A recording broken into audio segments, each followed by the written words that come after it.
ৰাতিপুৱাৰ পৰা দেখিছোঁ এজনী ছোৱালী ঘূৰি ফুৰিছে, অনাই বনাই কিবা বস্তু বুটলি ফুৰিছে। মানে কালিও আছিলে দোকানৰ ওচৰতে, দেখি বেয়া লাগিলে।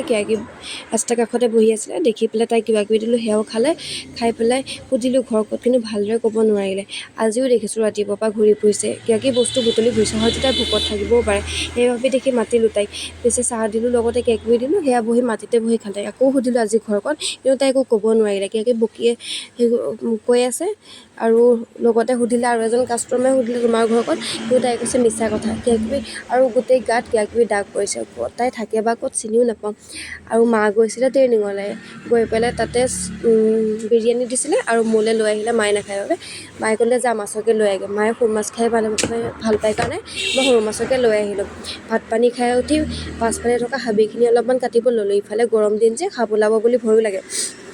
লগতে সিদিনাখন বতাহ মাৰিছিলে, বতাহত এই ছাইডত থকা বেৰখন পৰি গ'ল। এতিয়া ঠিক কৰিবলৈ বুলি ভাবিলোঁ, কিন্তু দোকানত চিপৰাং নাই বাবে গাঁতটো খান্দিব নোৱাৰিলোঁ।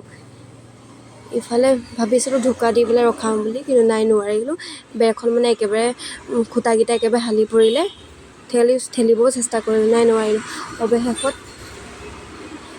নোৱাৰিম বুলি কৈ তাৰপৰা গুচি আহিলোঁ। তাৰপৰা এই মোবাইলটো দেখিছে নহয়, কালি মোৰ হাতৰ পৰা পৰি ভাগি থাকিলে। মাৰ মোবাইল আছিলে, বেছিদিন হোৱা নাছিলে ঠিক কৰা। পিছে আকৌ এটা নতুন এটা সমস্যা, আকৌ এবাৰ ঠিক কৰিব লাগিব। এইবাৰ পিছে ঠিক হয় নহয় ঠিকান নাই, মানে পানীও সোমাই গ'ল। আৰু দাদা এজন আহিলে, এইফালে বিস্কুট লৈ আহিছিলে, তেওঁৰ পৰা ৰাখিলোঁ মই বনৰ লগতে পপ ৰাখিলোঁ। দেখিছে নহয়, দোকানৰ সন্মুখত ৰাখি থোৱা গিলাচখনো গৰম ভাপতে পাই আকৌ ভাগি থাকিলে। সমস্যা মানে আকৌ মোবাইলটো ভাল কৰা, লগতে আকৌ গিলাচ এখনো অনা।